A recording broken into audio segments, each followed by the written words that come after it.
Hello everyone. आज के इस क्लास में हम लोग द प्रीपोजिशन को पढ़ने वाले हैं। देखिए, प्रीपोजिशन जो होता है उसको संबंध सूचक अव्यय कहते हैं। सबसे पहले इसका हम लोग डिफिनेशन देख लेते हैं कि डिफिनेशन होता क्या है।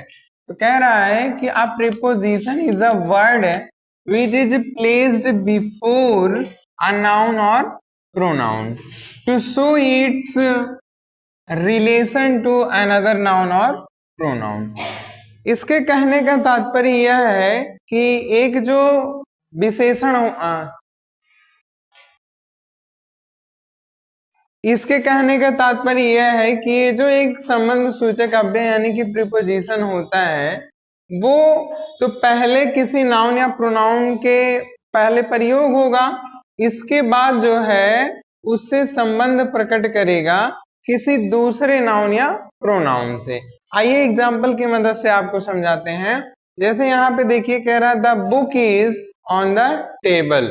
यहाँ पे जो ऑन है आपका प्रीपोजिशन है, लेकिन आप ध्यान ये दीजिए जैसा कि परिभाषा में कह रहा है कि पहले नाउन से दूसरे नाउन का संबंध प्रकट करेगा। आप ध्यान देंगे तो पता मिलेगा आपको, यहाँ पे जो बुक है ये नाउन है और यहाँ पे आपका ये जो द टेबल है ये आपका नाउन है। तो पहले वाले नाउन से आपका देखिए दूसरे वाले नाउन का संबंध प्रकट हो रहा है, इसलिए यहाँ पे जो है ऑन शब्द प्रीपोजिशन होगा। आगे कह रहा है Mohan is in the class.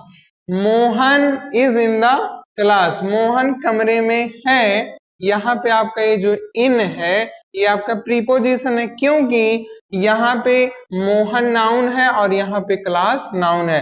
और कह रहा है कि मोहन कमरे में है, तो मोहन का संबंध किससे है? कमरे से है, तो इसलिए जो है यहाँ पे इन प्रीपोजिशन हो जाएगा। आगे देखिए, ही लॉफ्स एट हर। तो कह रहा है कि ही लॉफ्स, वह हंसता है, एट हर मतलब उस पर। यहाँ पे देखिए ही आपका प्रोनाउन है और यहाँ पे हर आपका प्रोनाउन है। इस प्रोनाउन का संबंध इस प्रोनाउन से हो रहा है, इसलिए एट आपका प्रीपोजिशन होगा। बात करते हैं हम लोग काइंड्स ऑफ प्रीपोजिशन की। तो पहला जो है आपका सिंपल प्रीपोजिशन है, इसको आप समझिए। पहले में देखिए क्या कह रहा है कि इसके अंतर्गत मुख्य रूप से until, on, to, out, by, with, in, at, up, of, for ये आते हैं, है ना। यहाँ पे देखिए कह रहा है कि आदि आते हैं, यानी कि ये जो आपको यहाँ पे जितने ये वर्ड्स दिखाई दे रहे हैं ये सब के सब आपके सिंपल प्रीपोजिशन हैं। अब इसको समझने के लिए आप एग्जाम्पल को देखिए। जैसे कह रहा है कि Amita is going to school. Amita is going to school, यहाँ पे देखिए एक वर्ड आया है टू, और ये आपका होता है सिंपल प्रीपोजिशन, क्योंकि ये जो यहाँ पे Amita is going to school है इसमें टू इसलिए प्रीपोजिशन है क्योंकि ये अमिता और स्कूल से संबंध प्रकट करा रहा है, क्योंकि अमिता यहाँ पे आपका नाउन है और यहाँ पे जो है स्कूल आपका नाउन है। एक नाउन से दूसरे नाउन का जो है संबंध प्रकट कराया जा रहा है। आगे देखिए इस एक एग्जाम्पल और, Amita is going to school, यही वाला आपका यहाँ पे भी है, लेकिन इसमें थोड़ा सा और ऐड किया गया है, going to school with Sarita, इतना बढ़ा दिया गया है। तो कह रहा कि Amita is going to school, पहला वाला जो प्रीपोजिशन आपका टू है, बाकी दूसरा वाला प्रीपोजिशन आपका यहाँ पे विथ है, क्योंकि पहला वाला प्रीपोजिशन अमिता और स्कूल का जो है संबंध बता रहा है, लेकिन यहाँ पे जो है विथ है ये स्कूल और सरिता से संबंध बता रहा है, इसलिए यहाँ पे टू और विथ जो है आपके सिंपल प्रीपोजिशन हो जाएंगे। आगे बढ़ते हैं, दूसरा देखिए कह रहा कंपाउंड प्रीपोजिशन। इसमें देखिए मुख्य रूप से between, beside, among, before, across, about आदि आते हैं। इसमें कह रहा है कि इसके अंतर्गत जो है between, beside, among, before, across, about आदि आते हैं। अब आपको बस इतने ही वर्ड्स को याद रखना है, इसके अलावा भी कुछ होते हैं, लेकिन अगर आप इतना याद करके रखते हैं तो आपके लिए इतना अभी प्रचुर है। अब अब इसको एग्जाम्पल से हम लोग समझते हैं। यहाँ पे कह रहा है कि she is standing between Naveen and Anuj. अब ध्यान से देखिएगा, यहाँ बिटवीन है और यहाँ पे बिटवीन आया था, और अगर ये बिटवीन आया है बीच में तो ये आपका जो है कंपाउंड प्रीपोजिशन है। लेकिन समझना ये है कि ये जो है बिटवीन यहाँ पे क्यों आया है। अब ध्यान से देखिएगा, आपका यहाँ पे जो सी है, सी, ये इसका संबंध दिखा रहा है नवीन और अनुज से, क्योंकि बिटवीन मतलब होता है बीच में, और यहाँ पे जो है कह रहा है कि she is standing between Naveen and Anuj, वह नवीन और अनुज के बीच में खड़ी हुई है। ठीक है, अब बीच में है तो यहाँ भी संबंध दिखा ही रहा है, लेकिन हमें जो समझना है वो बिटवीन को समझना है। तो बिटवीन मतलब बीच में होता है, और ये बिटवीन जो होता है आपका कंपाउंड प्रीपोजिशन होगा। यहाँ पे आगे देखिए, कह रहा Monika is talking about Ravi. यहाँ पे थोड़ा सा टॉकिंग का स्पेलिंग मिस है, इसका आप कर सकते हैं टॉकिंग, TALKING। अब देखिए यहाँ पे कह रहा है कि Monika is talking about Ravi. Monika जो है वो रवि के बारे में बातचीत कर रही है, और यहाँ पे आप देखिए अबाउट आया हुआ है, तो ऐसी स्थिति में जो अबाउट है ये आपका कंपाउंड प्रीपोजिशन होगा। तीसरा देखिए, तीसरा कह रहा है फ्रेज प्रीपोजिशन। फ्रेज प्रीपोजिशन के अंतर्गत मुख्य रूप से in spite of, on account of, in order of, in order to, in front of, according to, due to, with regard to, और कह रहा है inside case of, in course of आदि आते हैं। ये आपको जो यहाँ पे वर्ड्स दिखाई दे रहे हैं ना, यही आपके फ्रेज प्रीपोजिशन होते हैं। इसको आपको थोड़ा सा याद करना पड़ेगा, 1 2 3, जितनी बार में आपको याद हो सके उतनी बार आपको जो है इसको याद करने का प्रयास करना है, और अपने माइंड में इसको बैठा लेना है। आइए एग्जांपल देखिए, कह रहा है कि tomorrow is holiday on account of Holi. यहाँ पे देखिए आया है एक वर्ड ऑन अकाउंट ऑफ, और अगर आप ढूंढें तो यहाँ पे देखिए जस्ट आपको मिल जाएगा ऑन अकाउंट ऑफ। तो ऐसी स्थिति में यहाँ पे ऑन अकाउंट ऑफ जो है ये आपका फ्रेज प्रीपोजिशन होगा। सेकंड देखिए, कह रहा है कि Priya is standing in front of Raman. यहाँ पे देखिए इन फ्रंट ऑफ आया है, और जरूर इसमें इन फ्रंट ऑफ कहीं नहीं कहीं तो होगा, देखिए यहाँ पे है ना। तो ऐसी स्थिति में यहाँ पे इन फ्रंट ऑफ जो है ये अब आपका फ्रेज प्रीपोजिशन होता है, क्योंकि कह रहा है कि Priya is standing in front of Raman. Priya जो है वो रमन के सामने खड़ी है। इसके बाद हम लोग प्रीपोजिशन के यूज को देखते हैं, तो इसको पहले हम इरेज कर देते हैं। हेलो एवरीवन, आज के इस वीडियो में हम लोग प्रीपोजिशन भरने के नियम यूं कह लें, या फिर सम प्रीपोजिशंस एंड देयर यूज, यानी कि उनका जो हम लोग प्रयोग कैसे करेंगे उसको देखने वाले हैं। तो आइए देखते हैं। पहला यूज जो है यहाँ पे कह रहा है कि लुक यम लाफ के बाद एट आता है। आप देखेंगे तो लुक के बाद एट और लाफ के बाद एट यूज होता है प्रीपोजिशन के रूप में। जैसे यहाँ पे देखिए कह रहा है look at the white board, white board पर देखो। तो यहाँ देखिए लुक के जस्ट तुरंत बाद जो है एट लगा हुआ है। ऐसे ही हम लोग दूसरा देखते हैं। दूसरा कह रहा है don't laugh at the beggar, कह रहा है कि भिखारी पर मत हंसो।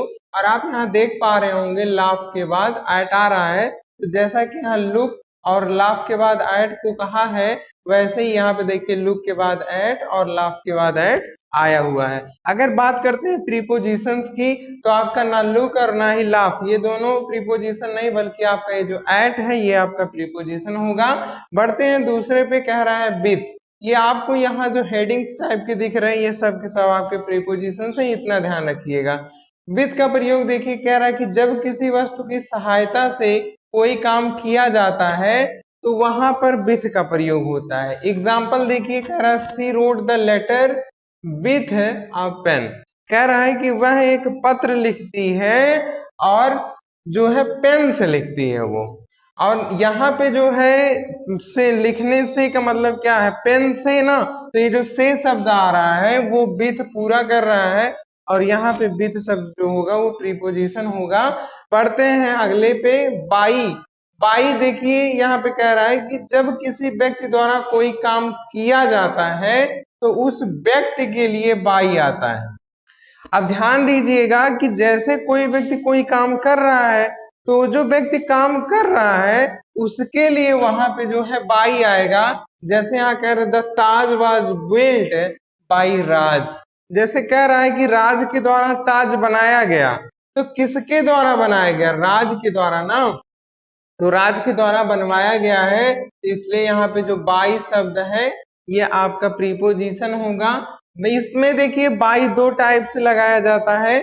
जैसे यहाँ पे देखिए, एक तो अगर कोई काम किसी के द्वारा किया जाए वहां पे लगेगा, दूसरा होता है कि जब आप किसी का सवारी करते हैं तो वहां पे भी जो है बाई लगता है। जैसे देखिए सवारी द्वारा यात्रा करने पर बाई आता है। कह रहा है कि he goes to Lucknow by bus, कह रहा है कि वह लखनऊ जा रहा है लेकिन किसके द्वारा, बस के द्वारा। अगर वहीं पे कह रहा है कि वह लखनऊ जाता है लेकिन ट्रेन के द्वारा, तो यहाँ जैसे बाई बस है वैसे यहाँ पे बाई ट्रेन हो जाता। तो by bus, by train, by cycle, आप लोग जैसे साइकिल से आज चलते हो अगर, तो वहां पे हो जाएगा बाई साइकिल, है ना। अगर आप मोटरसाइकिल से चलते हैं तो बाई मोटरसाइकिल, है ना, जिसके द्वारा आप सवारी करेंगे। अगर मान लेते हैं आप घोड़े की सवारी करते हैं तो बाई हॉर्स, है ना, तो जिससे भी आप करेंगे उसमें बस बाई लगा के उसको तुरंत लगा दीजिए, है ना। आगे देखिए, आगे कह रहा है टू का प्रयोग, यूज ऑफ टू इसको कह सकते हैं, जब कोई कहीं जाता है तो वहां के लिए टू आता है। जैसे आप कहीं जा रहे हैं, आप कहते हैं कि मैं घर जा रहा हूं, तो इसका ट्रांसलेशन क्या बनता है, I am going to house, है ना, तो मैं घर जा रहा हूं। तो यहाँ पे देखिए I am going to school, जैसे अगर घर के लिए है तो आप हाउस करेंगे, स्कूल है तो आप स्कूल करेंगे, तो आने जाने के लिए आप टू लगाते हैं ना। वैसे ही यहाँ पे देखिए कह रहा आई वेंट टू आगरा, मैं आगरा जा रहा था, है ना, यहाँ पे वेंट लगा है, सेकंड फॉर्म लगा हुआ है। तो यहाँ पे देखिए टू जो है आने जाने के लिए जो है टू लगा है। वैसे ही यहाँ पे देखिए he will go to Delhi, वह दिल्ली जाएगा, यहाँ पे देखिए टू शब्द जो है आपका प्रीपोजिशन है, क्योंकि दोनों में जाने की बात हो रहा है। ही वेंट टू आगरा, वह आगरा जाने की बात कर रहा है, यहाँ पे दिल्ली जाने की बात कर रहा है, और जब जाने की बात सिर्फ हो रही है तो वहां पे टू आएगा। वैसे ही बात करते हैं हम लोग फ्रॉम की। फ्रॉम का आप समझ लीजिए, कहीं से जब आया जाता है तो वहां फ्रॉम लगता है, और कहीं जाया जाता है तो टू, इतना आप याद रखिएगा। फ्रॉम को समझते हैं, कह रहा है जब कहीं से आया जाता है तो वहां पर फ्रॉम लगता है। जैसे एग्जांपल देखिए, कह रहा I am coming from house, मैं घर से आ रहा हूं, I am coming from house. जैसे यहाँ कह रहा coming from house, from house मतलब घर से। अगर आप कह दिए फ्रॉम दिल्ली, यानी कि आप दिल्ली से आ रहे हो, समझ रहे हैं कि नहीं समझ रहे हैं, या आप कहीं से भी लगा दीजिए, जैसे एक स्थान से दूसरे स्थान पर आया जाता है अगर, तो वहां पे आपका फ्रॉम लगता है। इतना बस आप याद रखिएगा। बात करते हैं फॉर की। फॉर देखिए कह रहा है कि जब काम होने की अवधि बताई जाती है तो वहां पर फॉर आता है। जैसे I have been ill for a week, कह रहा है कि मैं एक सप्ताह से बीमार हूं। तो यहाँ पे देखिए जो है अवधि बताई जा रही है कि हाँ कि मैं कितने टाइम से बीमार हूं, तो एक सप्ताह से बता रहा, लेकिन ये भी आप ध्यान दीजिएगा कि ये निश्चित समय नहीं है, और जब निश्चित समय नहीं होता है तो वहां पर आपका फॉर लगता है। आगे बढ़ते हैं सिंस पर। सिंस कह रहा है कि जब काम होने की निश्चित बिंदु बताया जाता है तो वहां पे सिंस आता है। जैसे दे वेयर प्लेइंग सिंस 4 o'clock, कह रहा है कि वे 4 बजे से खेल रहे हैं। अब ध्यान दीजिएगा कि यहाँ पे आपका निश्चित समय दे रहा है, 4 बजे दे दिया ना, अगर 4 घंटे देता तो आपके 24 घंटे में से 4 घंटा कोई भी हो जाता, लेकिन 4 बजे कह रहा है तो 4 बजे आपका निश्चित है, इसलिए यहाँ पे निश्चित समय के लिए या निश्चित किसी बिंदु के लिए आपका जो है सिंस लगता है। बात करते हैं आठवें का। आठवां देखिए कह रहा है प्रे यॉम लिसन के बाद भी टू आता है। जैसे अभी हम लोग यहाँ पे टू देखे कि कहीं जाते हैं तो उसके लिए हम लोग टू लगाते हैं, लेकिन कुछ ऐसे भी वर्ड्स होते हैं जिनके बाद टू लगता है, जैसे आप देख लीजिए प्रे और लिसन, इन दोनों के बाद यहाँ पे टू आता है। जैसे एग्जांपल देखिए, कह रहा प्रे टू गॉड डेली, भगवान की प्रतिदिन प्रार्थना करनी चाहिए, और देखिए प्रे के बाद जो है यहाँ पे टू आया है। वैसे ही लिसन टू मी, मुझे सुनो, अब देखिए लिसन के बाद टू आया है ना। तो ऐसी स्थिति में जो है अगर प्रे है या फिर लिसन है तो उसके बाद टू आता है, ये भी हमें ध्यान रखना है। इसके साथ साथ कि कहीं जाने के लिए जो है टू लगता है। ओके, आगे बढ़ते हैं हम लोग। नौवां कह रहा है कि एट, कह रहा है कि निश्चित समय बताने तथा किसी के समीप होने पर एट आता है। आप ये याद रखिएगा कि निश्चित समय बताने के लिए पहला तो हम जानते हैं कि सिंस आता है, लेकिन ये भी आप याद रखिए कि एट भी आता है। तो निश्चित समय बताने के लिए एट भी आता है, और उसके साथ में आप अगर किसी के समीप खड़े हैं तो इसके लिए भी एट आता है। तो निश्चित समय बताने और किसी के समीप खड़े होने के लिए जो है आपका एट आता है। जैसे देखिए कह रहा आई शैल कम एट 8 o'clock, 8 o'clock जो है यहाँ पे निश्चित समय है, और आप देख पा रहे होंगे कि यहाँ एट आया हुआ है। बाकी बात करते हैं at the door, at the door, at the door का मतलब दरवाजे पर। अब ऐसा तो नहीं है कि जो दरवाजा होता है आप दरवाजे के ऊपर खड़े होते हैं, क्योंकि एट मतलब पर भी होता है, लेकिन एट मतलब पर आपको हम बताते हैं कौन सा पर होता है, जब किसी के आप समीप खड़े हो लेकिन उच्चारण में पर आता हो तो आप उसके लिए एट लगाएंगे। जैसे एट द प्लेटफॉर्म, आपकी जो रेलगाड़ी होती है वो आती तो पटरी पे है ना, लेकिन लोग कहते हैं वहां पे जो अनाउंस होता है वहां पे क्या बोलता है कि रेलगाड़ी प्लेटफॉर्म नंबर 2 पे आ रही है। अब बताइए रेलगाड़ी पटरी पर चलती है वहां पे आएगी या फिर प्लेटफॉर्म पे आएगी? तो आप ध्यान दीजिए, अगर उच्चारण में पर आ रहा है तो वहां पे आप एट लगाएंगे, जैसे at the platform, at the door, at the house, है ना।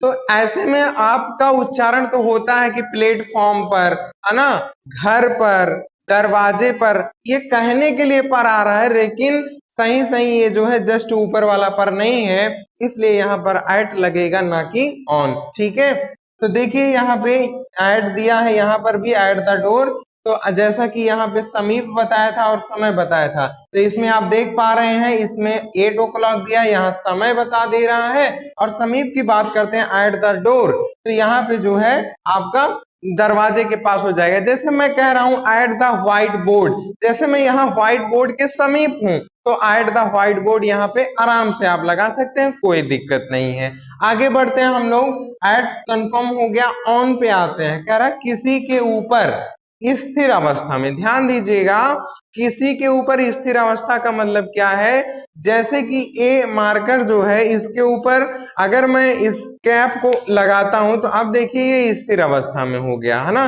तो ये कैप जो है इसका, ये इसके जस्ट ऊपर है और स्थिर अवस्था में, तो इसके लिए ऑन लगेगा। लेकिन इसमें एक चीज और बता रहा है कि दिन बताने के लिए ऑन आता है। अगर आपको दिन बताना है तो वहां भी ऑन आता है, ये भी आपको जानना जरूरी है।